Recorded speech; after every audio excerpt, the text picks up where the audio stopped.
Particular.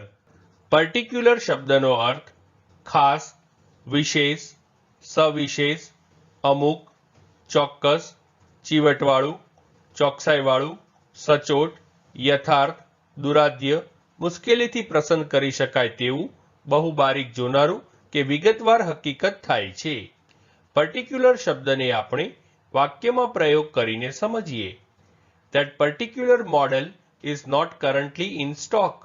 અર્થાત તે ચોક્કસ મોડેલ હાલમાં સ્ટોકમાં નથી. એક બીજું ઉદાહરણ જોઈએ. I have nothing particular to talk about. એટલે કે મારી પાસે વાત કરવા માટે કંઈ ખાસ નથી. ફ્રેન્ડ્સ, વધુ માહિતી માટે અમારી વેબસાઇટ meaningingujarati.com ની મુલાકાત જરૂરથી લેજો અને ચેનલ પર બીજી વિડીયો છે જે તમે જોઈ શકો છો અને ચેનલને લાઇક, શેર, સબસ્ક્રાઇબ અને કોમેન્ટ કરવાનું ભૂલશો નહીં. Thank you.